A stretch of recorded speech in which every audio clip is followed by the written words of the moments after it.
साथियों, आप सभी का इस प्लेटफॉर्म पर स्वागत है।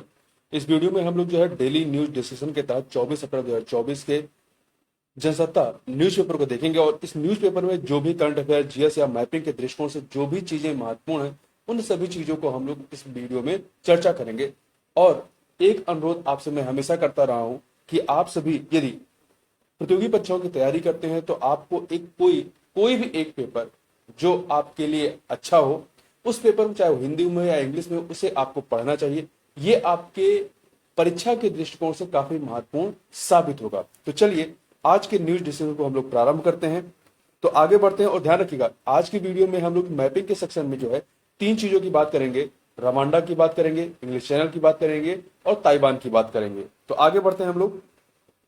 यदि हम लोग पहले पेज को देखें तो यहाँ पर जो है भारतीय रिजर्व बैंक की एक रिपोर्ट है जिसमें बताया गया कि प्रतिकूल मौसम जो है वो महंगाई को बढ़ा सकता है। भारतीय रिजर्व बैंक ने आशंका जताई है कि प्रतिकूल मौसम के कारण देश में महंगाई बढ़ सकती है। वैश्विक स्तर पर लंबे समय से जारी तनावपूर्ण हालात के असर से कच्चे तेल की कीमतों में भी अस्थिरता बनी रहने की संभावना है। हालांकि उपभोक्ता मूल्य सूचकांक सीपीआई पर आधारित खुदरा महंगाई मार्च में घटकर 4.9% रह गई थी, जो इससे पहले के 2 महीनों में औसतन 5.1% थी। बैंक अपनी द्विमासिक मौद्रिक नीति पर पहुंचने के दौरान मुख्य तौर पर खुदरा महंगाई को ध्यान में रखता है। ठीक है, केंद्रीय बैंक ने फरवरी 2023 से नीतिगत दर अर्थात जो रेपो दर है, नीतिगत दर में आपके बैंक दर हो गया, रेपो दर, रिवर्स रेपो दर, रेट, ये आपके नीतिगत दर में आते हैं। तो नीतिगत दर रेपो में कोई बदलाव नहीं कर इसे 6.5% पर रखा था। तो वर्तमान में रेपो दर कितना है? 6.5%। अब प्रश्न ये भी उठता है कि रेपो दर होता क्या है या रेपो रेट होता क्या है? तो यह वह दर होती है जिस पर किसी देश का जो केंद्रीय बैंक होता है, जैसे भारत में आरबीआई है, तो आरबीआई जो है जिस रेट पर वाणिज्यिक बैंकों को पैसा उधार देता है कुछ समय के लिए, ठीक है, बहुत लंबे समय के लिए नहीं देता है, कुछ ही समय के लिए देता है। इस महीने के शुरू में मौसम विभाग ने कहा था कि देश में इस साल अप्रैल जून के बीच सामान्य से अधिक गर्मी पड़ने की संभावना है। आरबीआई के ताजा बुलेटिन में प्रकाशित लेख अर्थव्यवस्था की स्थिति में कहा गया कि वर्ष 2024 की पहली तिमाही में वैश्विक वृद्धि की गति बरकरार रही है और विश्व व्यापार के लिहाज से भी यह सकारात्मक दिशा में आगे बढ़ रही है।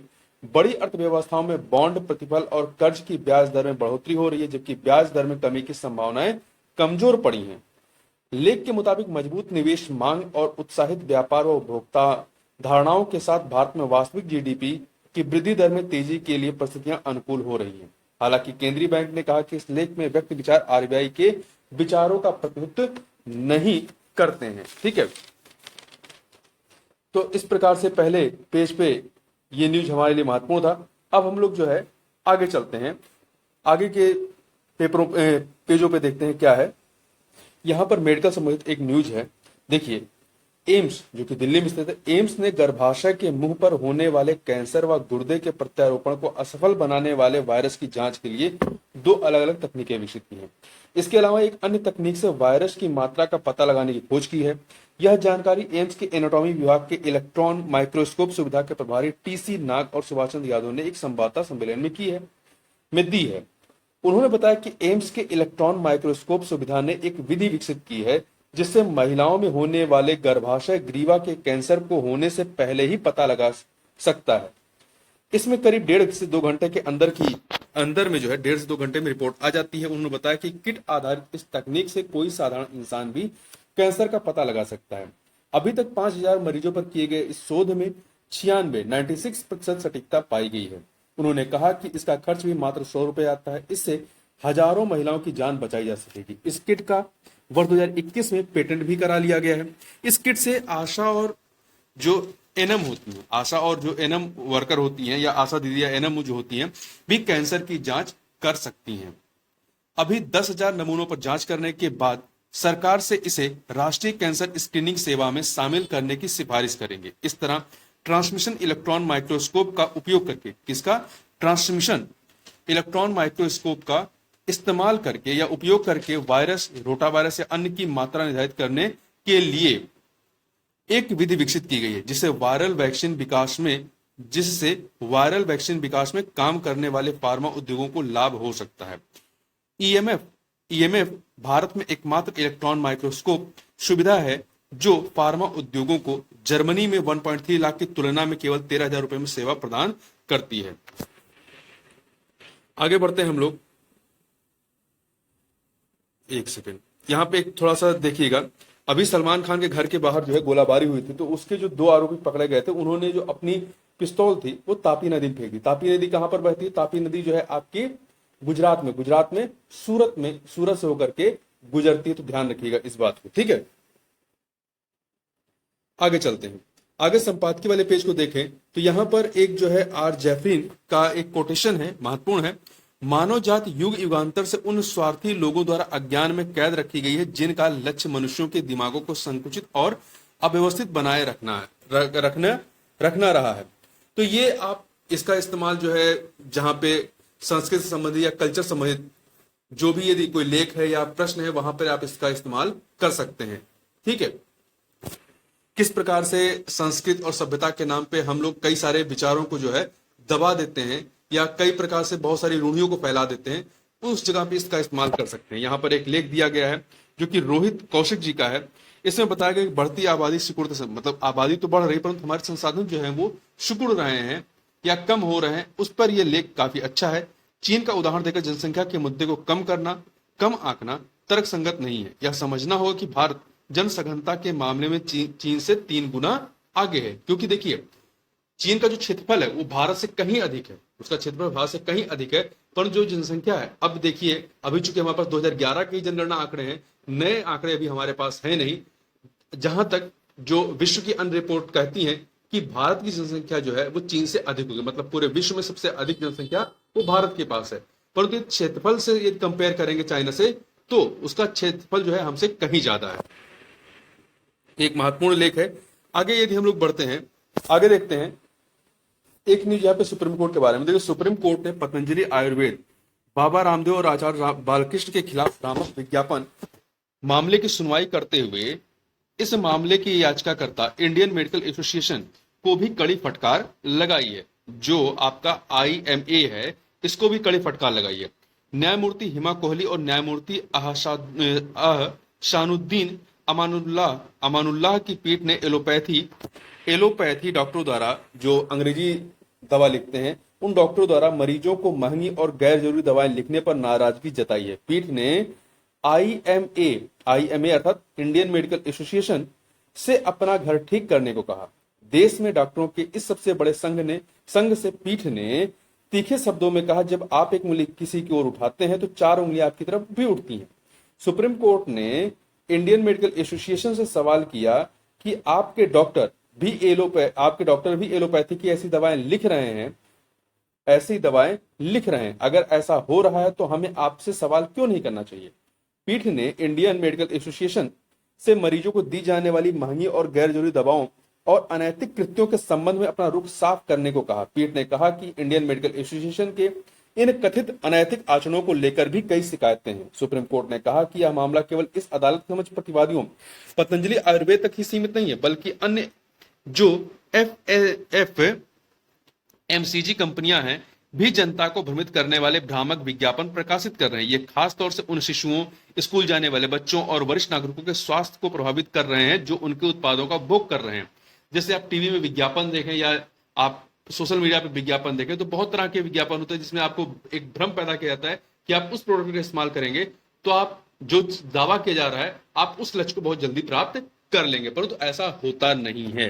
ठीक है, तो इसी के संदर्भ में ये जो है यहाँ पर सुप्रीम कोर्ट की टिप्पणियां थी, तो महत्वपूर्ण है, इसका इस्तेमाल आप अपने हिसाब से कर सकते हैं। आगे बढ़ते हैं, यहाँ पे थोड़ा सा एक लाइन देखिएगा, नागरिकता, संपर्क, बेरोजगारी बराक घाटी में प्रमुख मुद्दे।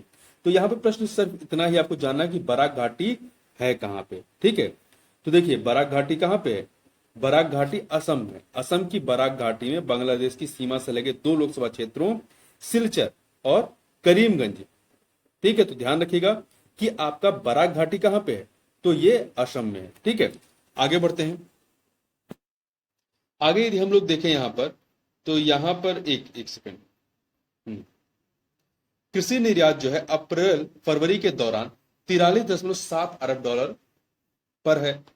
देखिए देश का कृषि निर्यात वित्त वर्ष 2023-24 में अप्रैल फरवरी के दौरान 8.8% घट करके 43.7 अरब डॉलर रहा है, मतलब कमी हुई है। इसका मुख्य कारण क्या है? तो ध्यान रखिए, इसका मुख्य कारण लाल सागर या रेड सी संकट जो है, आपका लाल सागर से संबंधित जो संकट है, जो अरब सागर का हिस्सा है, रूस यूक्रेन युद्ध और चावल, गेहूं, चीनी व प्याज जैसी महत्वपूर्ण वस्तुओं पर लगाए गए घरेलू प्रतिबंध, जिसमें निर्यात को रोका गया है। वाणिज्य मंत्रालय के आंकड़ों के अनुसार वित्त वर्ष 2022-23 की अप्रैल फरवरी अवधि में कृषि निर्यात 47.9 अरब डॉलर रहा था, जबकि अब कितना हो गया? 43.7 अरब डॉलर रहा है। देश के कृषि सकल घरेलू उत्पाद जीडीपी में भी महत्वपूर्ण गिरावट देखी गई है।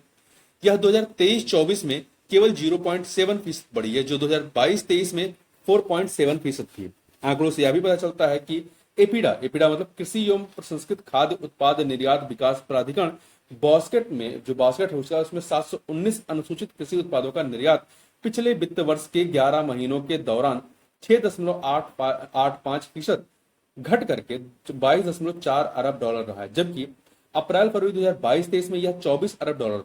एक अधिकारी ने कहा कि चावल, गेहूं, चीनी और प्याज जैसी वस्तुओं पर निर्यात प्रतिबंध और पाबंदियों से पिछले वित्त वर्ष में लगभग 5 से 6 अरब डॉलर का कृषि निर्यात प्रभावित हुआ है। हालांकि 24 प्रमुख वस्तुओं में से 17 में इस दौरान सकारात्मक वृद्धि देखी गई है। इसमें ये जो 17 है, कौन से जहां सकारात्मक वृद्धि देखी गई? इसमें ताजे फल, भैंस का मांस, प्रसंस्कृत सब्जियां, बासमती चावल और केला शामिल है।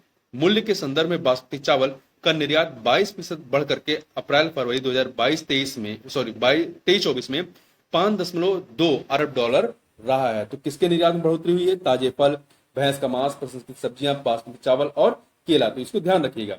और यहाँ पे एक टर्म इस्तेमाल हुआ था आपका कृषि एवं प्रसंस्कृत खाद्य उत्पाद निर्यात विकास प्राधिकरण एपीडा। तो एपीडा के बारे में बात करें, ये वाणिज्य एवं उद्योग मंत्रालय के तहत आता है। इसकी स्थापना दिसंबर 1985 में संसद द्वारा पारित कृषि और प्रसंस्कृत उत्पाद निर्यात विकास प्राधिकरण अधिनियम के द्वारा की गई थी, भारत सरकार के द्वारा। ठीक है, अब हम लोग आगे बढ़ते हैं।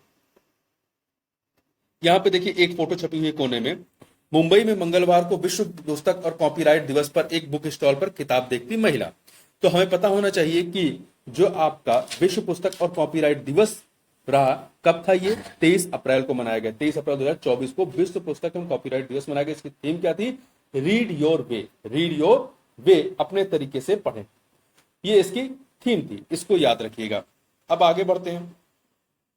देखिए अगला जो है आपका स्पेक्ट्रम आवंटन प्रक्रिया में बदलाव के लिए केंद्र की सुप्रीम कोर्ट में से गुहार लगाई गई। देखिए 2G स्पेक्ट्रम घोटाला मामले में सुप्रीम कोर्ट के फैसले के 12 साल बाद केंद्र सरकार ने आदेश में संशोधन की मांग को लेकर सर्वोच्च अदालत का दरवाजा खटखटाया है।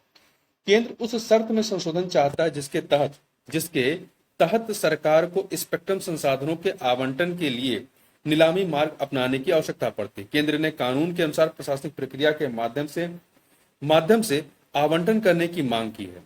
सुप्रीम कोर्ट के फैसले में सरकार से देश के प्राकृतिक संसाधनों को हस्तांतरित करने के लिए नीलामी का रास्ता अपनाने की बात कही गई थी। केंद्र ने कहा कि फैसले में संशोधन की आवश्यकता है क्योंकि स्पेक्ट्रम का आवंटन न केवल वाणिज्यिक दूरसंचार सेवाओं के लिए आवश्यक है, बल्कि सुरक्षा, आपदा तैयारी जैसे सार्वजनिक हित के कार्यों के निर्वहन के लिए गैर वाणिज्यिक उपयोग के लिए भी आवश्यक है। केंद्र ने अपने आवेदन में इस बात पर जोर दिया कि राष्ट्रीय सुरक्षा, संरक्षा और आपदा तैयारी के उद्देश्यों को प्राप्त करने के साथ साथ भारत को आवश्यकता अनुसार गतिशील निर्णय लेने में सक्षम बनाने के लिए दूरसंचार की पूर्ण क्षमता का उपयोग किया जाना चाहिए ताकि आम जनता की सर्वोत्तम भलाई की जा सके। 2012 में अपने फैसलों में सुप्रीम कोर्ट ने विभिन्न फर्मों को दिए गए 2G स्पेक्ट्रम लाइसेंस रद्द कर दिए थे। सुप्रीम कोर्ट ने यह भी कहा था कि जब स्पेक्ट्रम आदि जैसे दुर्लभ प्राकृतिक संसाधनों के हस्तांतरण की बात आती है तो यह सुनिश्चित करना राज्य का दायित्व है कि वितरण और हस्तांतरण के लिए गैर भेदभावपूर्ण तरीका अपनाया जाए। ठीक है, तो इसको याद रखिएगा। आगे बढ़ते हैं, आगे देखते हैं। एक सेकंड, यहां पर आपका विमानन संबंधित न्यूज है कि विमानन नियामक डीजीसीए ने एयरलाइनों से यह सुनिश्चित करने को कहा कि उड़ान के दौरान 12 वर्ष तक के बच्चों को उनके माता पिता या अभिभावकों में से कम एक के साथ सीट आवंटित की जाए। बीते दिनों कई ऐसे मामले सामने आए थे जहां 12 वर्ष से कम आयु के बच्चों को उड़ान के दौरान उनके माता पिता या अभिभावकों के साथ सीट आवंटित नहीं की गई थी। यह निर्देश ऐसे मामलों की पृष्ठभूमि में आया है। ठीक है, आगे देखते हैं। देखिए, भारतीय रिजर्व बैंक आरबीआई ने जो है आपका 23 अप्रैल को महाराष्ट्र के उल्लासनगर स्थित the Konark urban cooperative bank पर, किस पर? The Konark urban cooperative bank कहाँ का है? महाराष्ट्र का है, पर पैसा निकालने सहित कई प्रतिबंध लगाए। बैंक पर यह प्रतिबंध उसकी खराब वित्तीय स्थिति को देखते हुए लगाए गए हैं। पात्र जमाकर्ता जमा बीमा और क्रेडिट गारंटी निगम से अपनी जमा राशि में से 5 लाख रुपए तक की जमा बीमा दावा राशि प्राप्त करने के हकदार होंगे।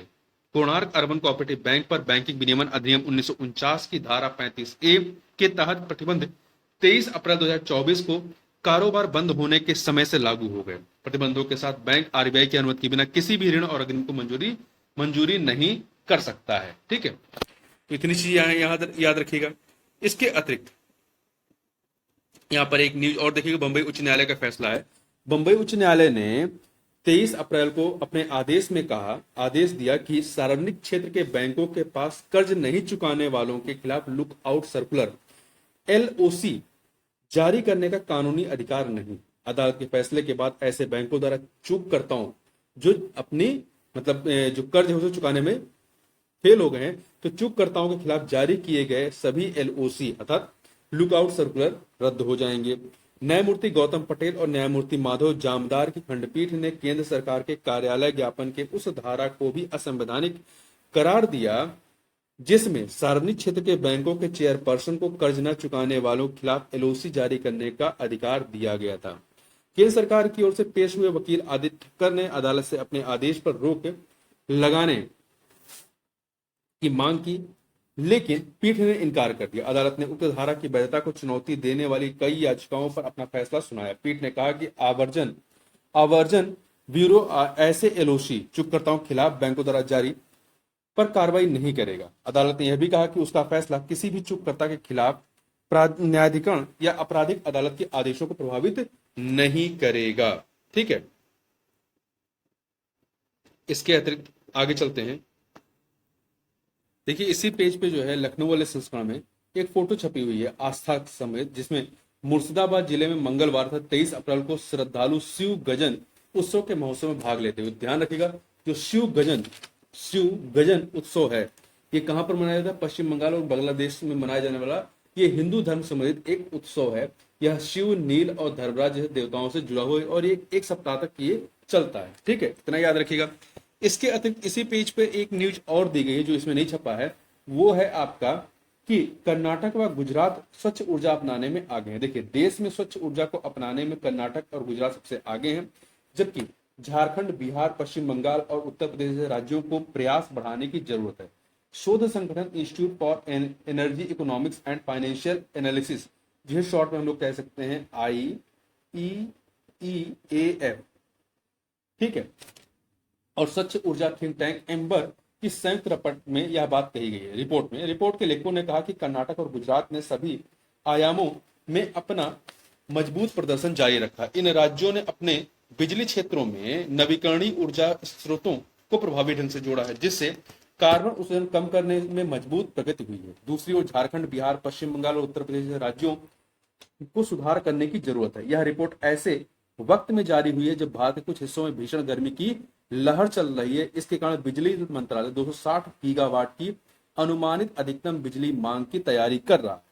भीषण गर्मी के मौसम में सौर ऊर्जा जैसे अधिक स्वच्छ ऊर्जा के अनुकूल स्थितियां पैदा होती हैं। ये जो आपका इंस्टीट्यूट है, institute for energy economics and financial analysis, इसके द्वारा के निदेशक और रिपोर्ट में योगदान करने वाले लेखक विभूति गर्ग ने कहा कि चक्रीय मौसमी परिस्थितियों के साथ ही तेज आर्थिक गतिविधियों के कारण भारत में हर साल अधिकतम बिजली की मांग बढ़ रही है। केंद्र सरकार ग्रिड में अधिक नवीकरणीय ऊर्जा को जोड़ने के लिए कदम उठा रही है। हालांकि राज्यों को भी ऐसा करने के लिए तैयार करने की आवश्यकता है। उन्होंने कहा कि अब राज्य स्तर पर कई मापदंडों की लगातार निगरानी करने की जरूरत है। एम्बर के एशिया कार्यक्रम निदेशक और रिपोर्ट में योगदान करने वाले लेखक आदित्य लीला ने कहा कि कुछ राज्यों में विकेंद्रीकृत नवीकरणीय ऊर्जा नियोजन को बढ़ावा देने, कृषि जरूरतों के लिए सौर पंपों को बढ़ावा देने और अपनी बिजली प्रणालियों में अधिक नवीकरणीय ऊर्जा जोड़ने के लिए भंडारण समाधान बढ़ाने जैसे प्रगतिशील कदम उठाए हैं। हम लोग आगे बढ़ते हैं।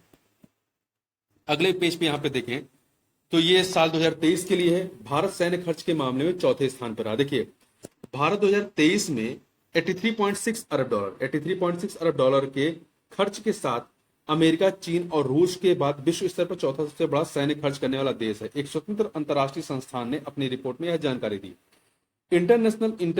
Stockholm International Peace Research Institute SIPRI ने अपनी रिपोर्ट इस महीने अपनी वेबसाइट पर साझा की और कहा कि पिछले साल वैश्विक सैन्य खर्च में वृद्धि के लिए मुख्य रूप से यूक्रेन में चल रहे युद्ध और एशिया तथा ओशिनिया व पश्चिम एशिया में बढ़ते भू राजनीतिक तनाव को जिम्मेदार ठहराया जा सकता है।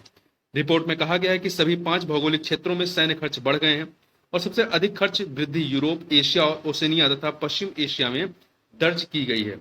यह रिपोर्ट दुनिया के विभिन्न हिस्सों में चल रहे इजराइल, हमास, ईरान, इजराइल और रूस यूक्रेन जैसे संघर्षों के अलावा लाल सागर क्षेत्र में अस्थिरता के बीच आई है। इसके अनुसार विश्व सैन्य व्यय 2023 में लगातार 9वें वर्ष बढ़ करके कुल 2433 अरब डॉलर तक पहुंच गया है। 2023 में 6.8% की वृद्धि 2009 के बाद से साल दर साल सबसे तेज वृद्धि थी और इसने वैश्विक खर्च को सिपरी द्वारा अब तक दर्ज उच्चतम स्तर पर पहुंचा दिया।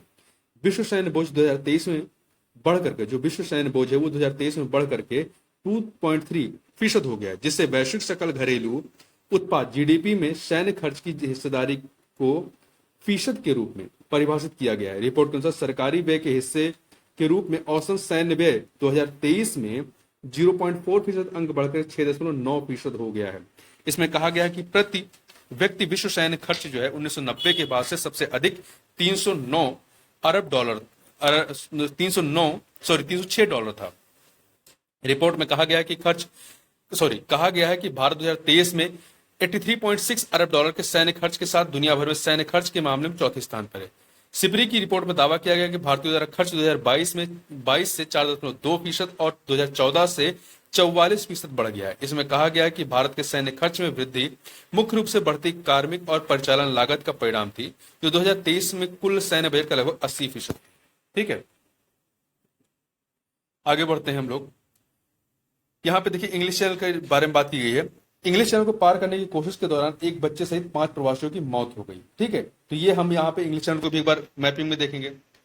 यहाँ पर एक चीज देखिए, यहाँ पर गीता इंडोनेशिया में संयुक्त राष्ट्र की समन्वयक नियुक्त की गई है। समन्वयक संयुक्त राष्ट्र महासचिव एंटोनियो गुटेरेस ने भारत की गीता सबरवाल को इंडोनेशिया में संयुक्त राष्ट्र का रेजिडेंट समन्वयक नियुक्त किया है। संयुक्त राष्ट्र ने एक बयान में बताया कि सबरवाल ने सोमवार को अर्थात 22 अप्रैल को अपना पदभार संभाल लिया है।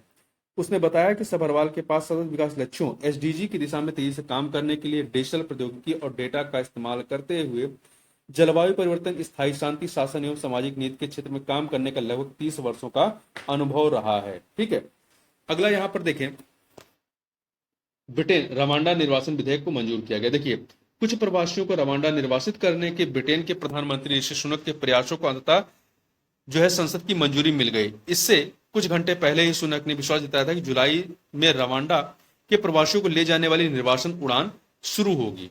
ठीक है, सुनक ने जो है आपका 23 अप्रैल को अपनी सरकार के उक्त विवादास्पद रवांडा सुरक्षा विधेयक को संसद की मंजूरी मिलने का स्वागत किया और संकल्प जताया कि अवैध प्रवासियों को उड़ानों से अफ्रीकी देश निर्वासित करने के रास्ते में कोई अड़चन नहीं आएगी। उन्होंने विधेयक को ऐतिहासिक करार दिया और इसे वैश्विक पलायन को संभालने में बुनियादी बदलाव लाने वाला बताया। उन्होंने एक बयान में कहा कि इस ऐतिहासिक विधेयक को पारित होना न केवल एक कदम आगे बढ़ाना है बल्कि विस्थापन पर वैश्विक समीकरण में मूलभूत बदलाव करने वाला है। इससे पहले सुनक ने सोमवार सुबह एक विशेष संवाददाता सम्मेलन में कहा था कि हाउस ऑफ लॉर्ड्स की छोटी नौकाओं में प्रवासियों के इंग्लिश चैनल को पार करने की व्यवस्था को समाप्त करने के संबंध में उनके प्रमुख प्रस्तावों में आड़े आना बंद कर देना चाहिए। उन्होंने कहा कि जब तक इस विधेयक को स्वीकृति नहीं मिल जाती तब तक संसद सत्र जारी रहेगा। विधेयक पर गतिरोध से उस योजना के कार्यान्वयन में नई बाधा पैदा हो गई थी, जिसे कई अदालती फैसलों और मानवाधिकार कार्यकर्ताओं के विरोध के कारण लगातार अवरोधों का सामना करना पड़ रहा है। इन लोगों का कहना है कि यह कानून अवैध और अमानवीय है। प्रवासियों के पक्षधारों ने इसके खिलाफ लड़ाई जारी रखने का संकल्प जताया है। ठीक है, तो यहाँ पर हम लोग इंग्लिश चैनल को अभी हम लोग देख लेंगे और रवांडा को भी मैप में देखेंगे। अब यहाँ पर हम लोग बात कर लेते हैं ईरान और पाकिस्तान के बीच सीमा सुरक्षा के मुद्दों पर चर्चा के बारे में। देखिए, ईरान और पाकिस्तान द्वारा अभी कुछ समय पहले एक दूसरे पर कथित आतंकवादी ठिकानों पर एक दूसरे कथित आतंकवादी ठिकानों पर हवाई हमले किए जाने के कुछ महीनों बाद ईरानी राष्ट्रपति इब्राहिम रईसी और पाकिस्तान की सेना के प्रमुख जनरल असीम मुनीर ने क्षेत्रीय शांति, स्थिरता और सीमा सुरक्षा पर चर्चा की। पाकिस्तानी सेना की मीडिया शाखा इंटर सर्विसेज पब्लिक रिलेशंस ने बताया कि जनरल मुनीर ने ईरान के राष्ट्रपति रईसी से मुलाकात की और आतंकवादियों के खिलाफ बेहतर समन्वय की आवश्यकता पर जोर दिया। रईसी 8 फरवरी को वे आम चुनाव के बाद पाकिस्तान की यात्रा करने वाले किसी देश के पहले राष्ट्राध्यक्ष हैं। जनरल मुनीर ने पाकिस्तान ईरान सीमा को शांति और दोस्ती की सीमा बताया और आतंकवादियों को दोनों पड़ोसी देशों के बीच भाईचारे के पुराने संबंधों को खतरे में डालने से रोकने के लिए सीमा पर बेहतर समन्वय की आवश्यकता पर जोर दिया। बयान में कहा गया है कि दोनों गणमान्य व्यक्तियों के बीच बातचीत आपसी हित के मामलों, क्षेत्रीय शांति, स्थिरता और सीमा सुरक्षा पर केंद्रित रही। आपका जो पाकिस्तान की मीडिया शाखा इंटर सर्विसेज पब्लिक रिलेशंस है के बयान में कहा गया है कि दोनों पक्ष क्षेत्रीय स्थिरता और आर्थिक समृद्धि के लिए संयुक्त रूप से प्रयास करते हुए द्विपक्षीय सहयोग को बढ़ावा देने की आवश्यकता पर सहमत हुए हैं। अब हम लोग थोड़ा सा मालदीव के बारे में बात कर लें। देखिए, मालदीव काफी चर्चा में रहा है। मालदीव के संसदीय चुनाव में प्रचंड बहुमत हासिल करने वाले राष्ट्रपति मोहम्मद मुइज्जू ने कहा कि अंतर्राष्ट्रीय समुदाय को अब पता चल गया होगा कि विशेष रूप से संप्रभुता और स्वतंत्रता के मुद्दे पर इस देश के लोग क्या चाहते हैं। चीन समर्थक मुइज्जू का यह बयान चुनावी जीत से जुड़े एक समारोह के दौरान आया था। उनके नेतृत्व वाले पीपुल्स नेशनल कांग्रेस ने चुनाव में 93 सीटों में से 68 सीटों पर जीत हासिल की, जबकि उसके गठबंधन सहयोगी मालदीव नेशनल पार्टी ने 1 और मालदीव डेवलपमेंट अलायंस ने 2 सीटें जीती। इस तरह पीएनसी और उसके सहयोगी दलों को संसद में 2/3 से अधिक बहुमत हासिल है। संसदीय चुनाव में पीएनसी को मिले प्रचंड बहुमत को मुइज्जू की चीन समर्थक विदेश नीति को मजबूत समर्थन के तौर पर देखा जा रहा है। हिंद महासागर में रणनीतिक रूप से महत्वपूर्ण स्थान पर स्थित इस द्वीपीय राष्ट्र के चुनाव नतीजों पर भारत और चीन दोनों देशों की करीबी नजर थी। मुइज्जू देश से भारतीय सैनिकों को वापस भेजने के अपने वादे के सहारे सत्ता में आए और नवंबर 2023 में पदभार संभालने के बाद चीन का दौरा किया था। बीजिंग के साथ रक्षा सहित अन्य क्षेत्रों में माले के संबंध प्रकार के। माले मालदीव की राजधानी है। संसदीय चुनाव से पहले सोलिह की पार्टी एमडीपी ने भारत के साथ संबंध बहाल करने की हिमायत की थी। मुइज्जू ने कहा कि हम एक गौरवशाली राष्ट्र है जो संप्रभुता और स्वतंत्रता से प्रेम करता है, जिसे हमने अंतर्राष्ट्रीय समुदाय के समझ भी प्रदर्शित किया है। देखिए, भारत समर्थक नेता माने जाने वाले पूर्व राष्ट्रपति इब्राहिम मोहम्मद सोलिह की पार्टी को मालदीवियन डेमोक्रेटिक पार्टी जो इनकी है को केवल 15 सीटें मिली। ठीक है, केवल 15 सीटें ही ये जीत पाए। आगे बढ़ते हैं हम लोग। एक सेकंड, यदि हम लोग अब खेल वाले पृष्ठ पे पहुंचते हैं, खेल पृष्ठ पे, तो यहाँ पर हमारे लिए एक ही चीज जो है वो महत्वपूर्ण है, वो है कि नोवाक जोकोविच के बारे में। देखिए, पिछले साल पहली बार महिला फुटबॉल विश्व कप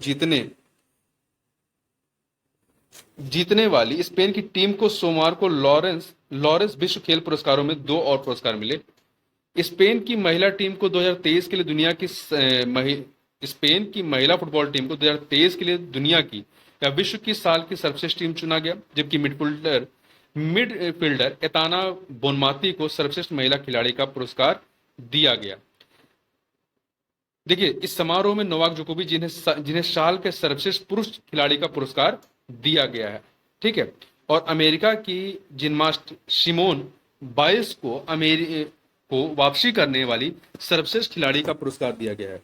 रियल मैड्रिड के फॉरवर्ड जूड बेलिंगहैम को ब्रेक थ्रू पुरस्कार मिला। तो यहाँ पे ध्यान रखिएगा कि जो नोवाक जोकोविच हैं, इन्हें सर्वश्रेष्ठ पुरुष खिलाड़ी का पुरस्कार दिया गया है। ठीक है, अब हम लोग चलते हैं मैपिंग वाले सेक्शन में। मैपिंग वीडियो में सबसे पहले हम लोग रवांडा की बात करेंगे। रवांडा की बात हम लोग क्यों कर रहे हैं? क्योंकि अभी ब्रिटेन में क्या हुआ है, ब्रिटेन में जो है इससे संबंधित एक विधेयक लाया गया है, रवांडा से संबंधित रवांडा निर्वासन विधेयक जो है ब्रिटेन में मंजूर किया गया। तो इस वजह से हम लोग रवांडा की बात करें, जिसकी राजधानी क्या है? किगाली है। किगाली इसकी राजधानी है और यह अफ्रीका महाद्वीप का एक देश है। इसके पड़ोसी देशों में Uganda, Democratic Republic of Congo, Burundi और आपका इधर आप देखेंगे तो तंजानिया है। ये विक्टोरिया झील है। ध्यान रखिएगा, इससे होकर के इक्वेटर नहीं जाती। इक्वेटर आपका युगांडा से होकर जाती है, केन्या से होकर जाती है। ठीक है, इधर डेमोक्रेटिक रिपब्लिक ऑफ कांगो जाती है, परंतु रवांडा से नहीं जाती है। रवांडा की राजधानी किगाली है। ठीक है, युगांडा की राजधानी कंपाला है। और यहाँ पे ये जो आपको झील दिखाई पड़ रही है, इसका नाम है, क्या नाम है, लेक कीवू। लेक कीवू झील है, तो ध्यान रखिएगा, लेक कीवू झील जो है वो रवांडा और democratic Republic of the Congo की सीमा पर स्थित है। आगे हम लोग बढ़ते हैं, आगे फिलीपींस के बारे में बात कर लेते हैं, सॉरी ताइवान के बारे में बात कर लेते हैं।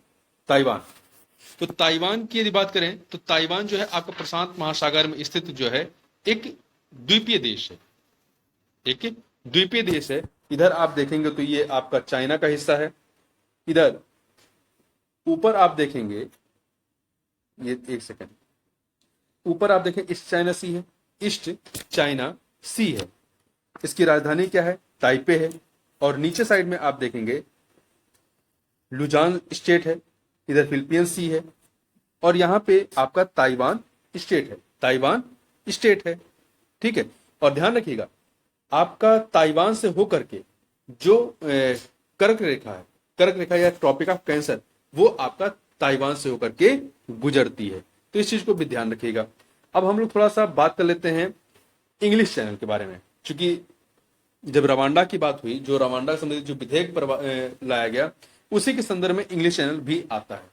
तो इंग्लिश चैनल की बात करें, इंग्लिश चैनल है क्या, तो ये अटलांटिक महासागर, इधर आप देखेंगे ये पूरा अटलांटिक महासागर है, अटलांटिक महासागर की एक शाखा है जो दक्षिणी इंग्लैंड, ये आपका दक्षिणी इंग्लैंड है, दक्षिणी इंग्लैंड को उत्तरी फ्रांस से, इधर आपका फ्रांस है, से अलग करता है, ठीक है। तो ये समुद्र का एक हिस्सा है।